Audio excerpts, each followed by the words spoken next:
계속해서 소선지서를 읽고 묵상해 나가고 있습니다. 여러분, 이 소선지서를 읽어 나갈 때 어떤 마음을 갖습니까? 여러분, 이 소선지서를 읽어 나갈 때에 마음이 평안하십니까? 아니면 아이고 무서워라, 하나님의 심판은 하나도 그냥 간과하심이 없네, 일일이 다 지적하시고 심판하시겠다, 그렇게 말씀하시니 왠지 마음이 한편으로 회개하기도 하고 마음에 찔림도 받지만 또 한편으로는 그렇게 마음이 평안하지는 않는다, 그런 생각을 가질 수 있겠습니다. 아마도 독자들의 마음에 이 두 가지 주제가 마음에 계속 여운으로 남을 것인데요, 첫째는 무서운 하나님이시네, 죄를 보실 때마다 간과하지 아니하시고 죄를 보실 때마다 계속해서 심판하시겠다고 말씀하시네. 매장마다 이 심판 얘기가 나오지 않는 장이 없어요. 그러니 그런 마음을 가질 수밖에 없겠죠. 그런가 하면 두 번째는 어째 그리 이스라엘은 왕도 그렇고 백성들도 그렇고 그렇게 하나님의 마음을 모르고 죄를 짓고 또 범해서 그치지 아니하는가, 이런 생각을 가질 수 있습니다. 이런 생각을 갖지 않을 수 없는 것은 매장마다 이스라엘 백성들의 죄악이 낱낱이 선지자에 의해서 지적되고 있습니다. 그러니 이 죄은 죄들이를 낱낱이 열거하는 그 통에 그 모습에 우리의 모습이 비춰지지 않습니까? 그러니까 찔림을 받기도 하고 회개도 하지만 또 한편으로는 정말 엄격하시네, 무서우신 하나님이시네, 이런 생각 떠나지 않을 수가 없습니다. 그런데 성도 여러분, 이 선지서를 통해서 우리가 마음에 항상 가져야 할 세 번째 이 중요한 주제가 있으니 그것은 뭐냐 하면 하나님은 그의 사랑하는 백성들이 잘 되기를 바라신다는 것입니다. 하나님께서 백성으로 삼으셨으니 하나님께서 기뻐하시는 복된 인생으로, 행복한 인생으로, 복 있는 자의 삶으로 살아가기를 원하신다는 그 주제가 면면히 배어져 나오고 있음을 우리는 잊지 말아야 돼요. 그러니 하나님께서 죄를 낱낱이 지적하시는 이유도 그렇고, 그러면서 심판하시겠다 경고의 나팔을 부시는 이유도 그렇고, 그러므로 돌이켜라, 주의 사랑 안에 거하라, 복 있는 인생으로 살아라, 이와 같은 주제가 이 선지서를 통해서 우리에게 주시는 메시지라는 사실을 우리는 잊지 말아야 돼요. 그와 같은 생각을 가지고 우리가 이 선지서를 읽어 나가야 하겠습니다. 그러니 하나님은 어떠한 분이신가? 여러분, 요한 1서 4장 16절에 있는 그 말씀으로 우리가 알아요. 하나님은 사랑이시라, 그런 말씀이 있어요. 그러니 그의 사랑 안에 거하라, 그렇게 말씀하고 있어요. 이것이 하나님의 성품을 보여주는 것인데 이 소선지서에서도 영락없이 그 모습으로 등장하는 것입니다. 끝까지 사랑하시는 하나님, 그러니 포기하지 아니하시는 하나님, 그냥 내버려 두시는 그런 하나님이 아니세요. 우리가 어디서 볼 수 있습니까? 고멜이 돌이키기를 원하는 남편 호세아의 모습에서 우리가 그 모습을 볼 수 있다고. 예수님의 그 모습이, 호세아의 모습이, 그 모습이 서로 연관이 된다, 그렇게 말씀드렸어요. 끝까지 포기하지 아니하고 자신은 손해보고 희생하고 헌신하나 돌이키기를 바라는 호세아의 마음이 예수님의 모습이요 하나님의 마음인 것을 우리는 선지서를 읽어나가면서 마음에 담아야 하겠습니다. 자, 오늘 성경의 말씀 호세아서 5장 6장, 이 6장과 5장은 서로 이렇게 연결되어서 나가서 하나의 주제를 전하고 있습니다. 앞서 말씀드린 대로는 그대로예요. 하나님께서는 끝까지 사랑하시고 돌이키기를 원하시는데, 오늘 말씀해 보니 이 죄의 모습이 이스라엘이라는 이름보다는 에브라임이라는 이름으로 계속 열거되고 있음을 볼 수 있습니다. 에브라임이 누구겠습니까? 에브라임은 요셉의 아들이죠. 요셉의 첫째 아들이 므낫세요, 둘째 아들이 에브라임이었습니다. 그리고 요셉 지파는 없어요. 그러나 므낫세 지파가 있고 에브라임 지파가 있으니 이스라엘 야곱의 후손들 12지파 중에 에브라임과 므낫세 지파가 있습니다. 여러분 기억하십니까? 야곱이, 요셉이 자신들의 두 자녀를 데리고 오니 이제 임종 가까이 앞서 축복 기도를 하는데 손을 이렇게 서로 바꾸어서 장남에게 오른손을 얹어야 되는데 왼손을 얹고 에브라임에게 오른손을 얹어서 축복의 기도를 해요. 왜 그렇게 하였을까? 우리가 의문을 가질 수 있는데, 여하튼 분명한 것은 에브라임이 더 왕성하고 더 크게 부흥될 것이다 라고 하는 것을 그 모습을 통해서 볼 수 있습니다. 어떤 학자들은 상담학에서 그렇게 얘기를 해요. 야곱이 편애를 받고 컸다. 그러니 장자권을 차지하려고 하는 이 야곱의 모습, 어머니의 편애를 받았지요. 아버지의 사랑을 받기보다는. 그러니 요셉이 두 아들을 데리고 왔을 때 첫째가 아닌 둘째를 더 편애해서 그렇게 손을 얹어 축복을 했다, 뭐 그렇게 해석하는 상담 심리학자도 있어요. 우리가 정확한 모습을 모르지만 분명한 것은 하나님의 선하신 손길이 그 가운데 있었다 생각하면 틀림이 없어요. 자, 그런데 이 에브라임 지파가 흥왕하게 될 것인데, 여러분 이와 같은 모습이 성경에 나타납니다. 여러분, 이 에브라임은 북왕국 이스라엘의 자리를 잡게 되는데 그 지역이 굉장히 비옥한 땅이에요. 산지로 이루어졌으나 포도 농사가 그 어느 지역보다도 잘 되는 그 같은 비옥한 땅의 주인공이 되고, 그러니 저들이 축복받은 지파여 북왕국 여러 지파들 중에 10지파 아니겠습니까? 그 중에 가장 대표적인 지파가 에브라임 지파입니다. 저들이 차고 있는 이 땅의 이름이 나중에 사마리아 땅이 돼요. 그리고 그 땅에 가장 주요한 성읍들이 있는데 그 성읍들이 실로와 베델과 미스바와 같은 아주 유명한 그 같은 성읍들입니다. 자, 이와 같은 에브라임 지파는 남왕국 유다와 더불어 라이벌 관계가 되어지고, 그러므로 때로 남왕국을 쳐들어가고 이와 같은 일에 그릇은 아니 되는데 여하튼 아주 흥왕한 북왕국의 대표적인 그와 같은 지파였습니다. 그러니 오늘 이름이 자꾸 언급되는 것은 북왕국 이스라엘의 대표 지파이기 때문에 그렇습니다. 죄를 범했습니다. 시대는 여로보암 2세, 북왕국의 가장 왕성한 흥왕한 그와 같은 때였습니다. 그때 호세아 선지자가 이제 그 땅에서 하나님의 말씀으로 태어나는 것이죠. 북왕국 이스라엘의 가장 전성기를 이루고 있을 그때 잘 살게 되니, 여러분 잘 살게 되니, 평안하게 되니 어떤 일이 벌어집니까? 여호와를 멀리하기 시작합니다. 간절했던 마음이 사라져요. 이스라엘 땅, 약속의 땅, 가나안 땅으로 진격하고 들어갈 때는 오로지 여호와 하나님만을 붙잡았던 그와 같은 모습들이었었는데, 잘 살게 되니 마치 자신들이 이룬 것처럼 두 번째는 적당히 신앙생활해도 잘 될 것이야, 이와 같은 착각 속에서 저들이 하나님을 떠나죠. 그러면서 향락주의가 판을 치기 시작합니다. 하나님께서는 선지자를 통해서 그와 같은 모습의 세 가지로 지적을 하고 말씀하시는 것이 이제 오늘 5장과 6장에 있는 말씀이에요. 첫째는 우상 숭배의 죄악입니다. 여러분 5장 3절 4절 말씀에 나타나는데 함께 읽도록 하겠습니다. 5장 3절 4절입니다. 시작. 에브라임은 내가 알고 이스라엘은 내가 숨기지 못하나니, 에브라임아 이제 내가 음행하였고 이스라엘이 더러워졌느니라. 그들의 행위가 그들로 자기 하나님에게 돌아가지 못하게 하나니, 이는 음란한 마음이 그 속에 있어 여호와를 알지 못하는 까닭이라. 음란한 마음이 그 속에 있어 여호와를 알지 못하는 까닭이라. 여러분 이와 같은 모습은 호세아와 고멜의 관계를 보면 금방 무슨 말인지 이해할 수 있습니다.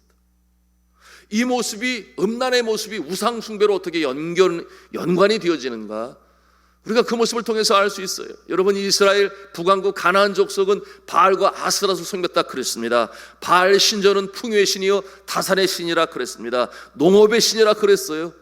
그러므로 비가 너무나 중요한데 비가 언제 쏟아지는가? 여러분 저들은 그렇게 믿었습니다. 남성 신인 바알과 여성 신인 아스타롯이 서로 교합을 할 때에 비가 내린다 그렇게 믿었어요. 그러니 저들을 자극하기 위하여 그 이방 신전에서는 아주 난잡한 음란한 행위들이 이루어졌고, 거기에 고멜이 한 사람이었어요. 그러니 이 고대 이스라엘 가나안 족속의 모습은 이 우상 숭배와 음란이 서로 불가분리의 관계에 있었다. 이와 같은 모습은 또한 향락주의에 있어서 가장 맨 앞장 그 자리에 서는 모습이 바로 향락주의의 흠난인 것입니다. 성적으로 타락합니다. 그 모습은 어느 나라 멸망할 때 나타나는 징조인 것을 역사를 통해서 알게 됩니다. 그리고 이와 같은 향락주의의 뒷면에 배후에는 누가 있느냐? 공중 권세 잡은 사단이 역사하는 것입니다. 조종하는 것입니다. 왜 그렇습니까? 향락에 취해서 하나님으로부터 분리되고 떨어지게 하기 위하여 그와 같은 모습으로 유혹하는 것이죠. 여러분, 이와 같은 모습이 이제 7절 말씀이 그것을 보여주는데요. 7절 말씀에 이런 말씀이 있습니다. 그들이 여호와께 정조를 지키지 아니하고 사생아를 낳았으니 그러므로 세 달이 그들과 그 기업을 함께 삼키리로다. 하나님을 떠난 향락주의의 말로인데요, 이 말씀에서 보니 세 달이 그들의 기업을 망하게 할 것이다. 그래서 이 세 달이 무엇일까요? 이 세 달이라고 하는 것은 New Moon Feast라고 하는 영어의 표현인데 새로운 달의 축제다, 그런 표현이에요. 그러니 세 달은 이 바알신을 섬기는 자들의 축제 기일을 이 세 달로 표현을 해요. 그때에 하나님께서 그 절정에 다다른 그 모습 가운데 심판의 모습으로 저들을 치시겠다, 그렇게 말씀하시는 거죠. 여러분, 오늘날에도 이 향락주의가 하나님을 멀리하게 하는 주범이 됩니다. 우리나라가 잘 살게 되니 간통법이 없어졌어요. 그것을 아주 공법으로 만들어 버렸어요. 성적으로 경계를 늦출 수밖에 없고 방종할 수밖에 없는 향락주의의 결과물이라고 말할 수 있겠습니다. 어디까지 발전합니까? 이제 25살밖에 되지 않은 조 주빈에 의해서 박사방인이 N번 방인이, 상상만 해도 너무나 끔찍하지 않습니까? 치를 떨리게 하지 않아요? 그런가 하면 최근에는 또 그보다 더 어린 18살의 청소년이 깊이 연루되어 있다는 그와 같은 보도가 나오고 있으니 얼마나 이 세상이 이처럼 향락주의에 찌들고 방해가는지 모르겠습니다. 여러분, 이 향락주의란 말을 오늘날 이 시대의 사람들이 싫어해요. 특별히 하나님을 떠난 사람들이 싫어해요. 향락주의에 치닫고 그런 것으로 법을 만드는 사람들이 싫어해요. 그래서 그 말의 표현을 어떻게 하느냐 하면 이제는 세속주의 이렇게 표현해요. 세속주의. 그것이 세상인 것이죠. 하나님을 떠난 그 모습인 것입니다. 이것은 속임수죠. 경계해야 할 해이되어진 그와 같은 표현인 것입니다. 두 번째 죄악이 있어요. 그것은 유다와 이스라엘 백성들 사이의 전쟁입니다. 형제지간 아니겠습니까? 전쟁이 일어나요.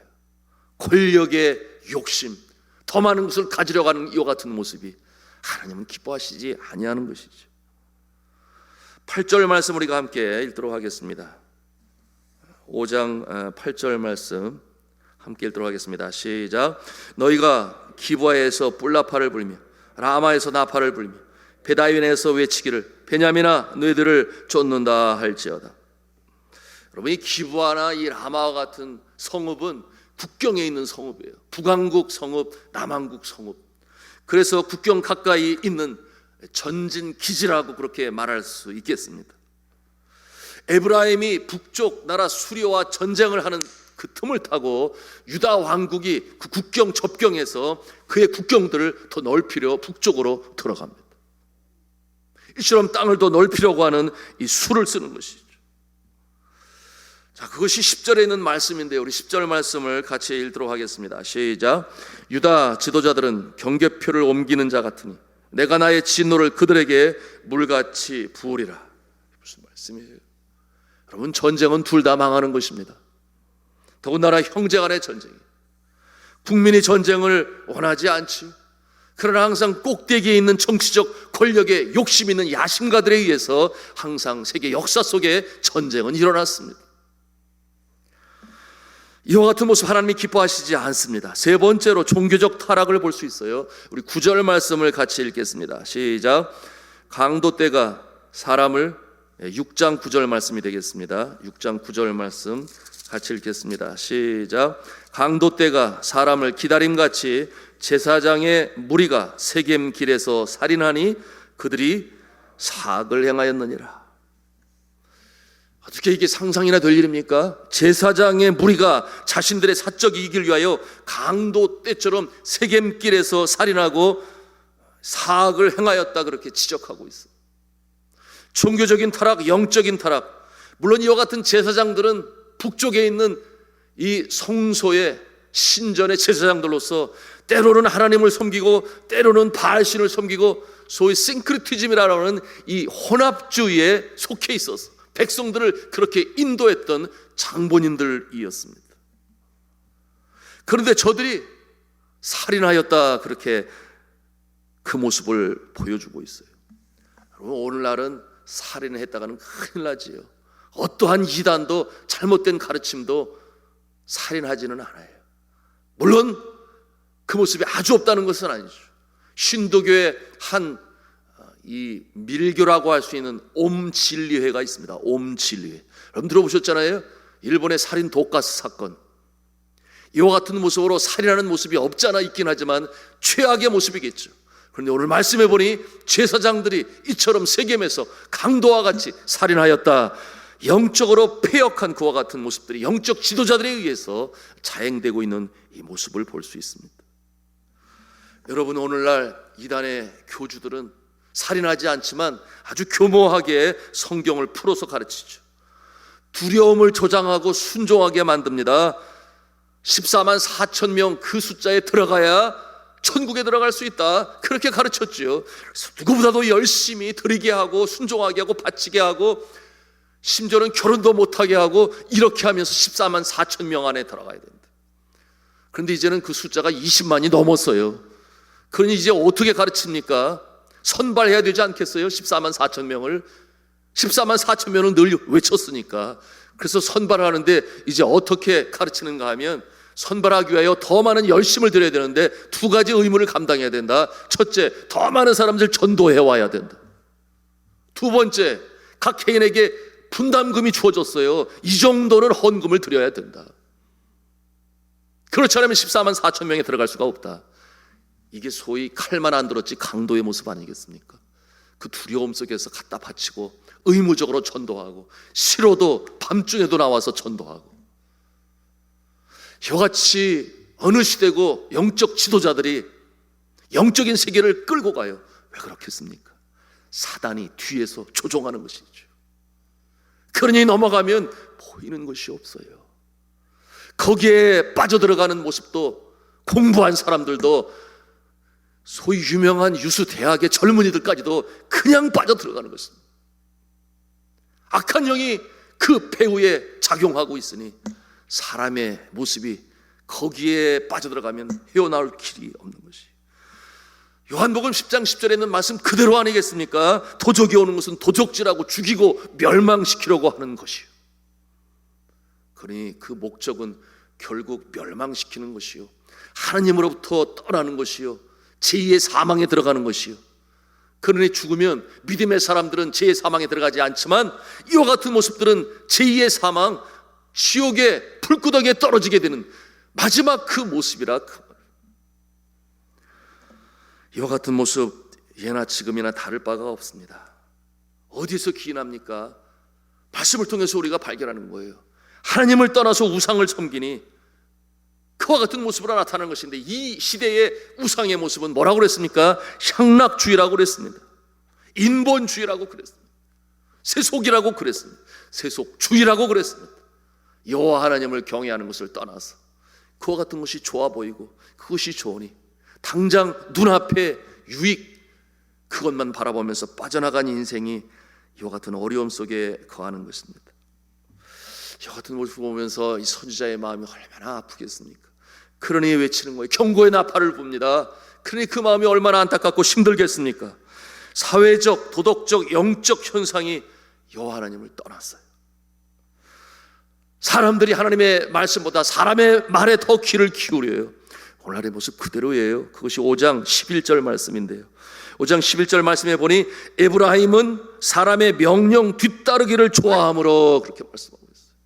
사람의 명령 뒤따르기를 좋아함으로, 하나님과 상관이 없는 이 시대에 권력을 추구하고 성공을 추구하고 세속적인 방법으로 그것이 좋아서 저들의 말에 따르기를 좋아하고 여호와의 율례와 법도에 순종하기보다는, 그러니 그 결과의 모습은 결국 패망하는 것입니다. 이렇게 하나님께서는 선지자를 통하여 백성들의 죄를 낱낱이 지적하시는데 그 이유가 뭐라고 그랬어요?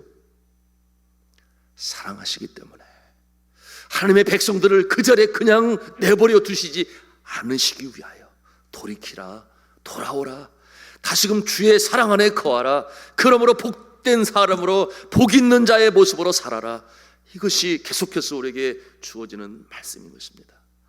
사랑하는 성도 여러분, 우리가 주 안에 거하기를 바랍니다.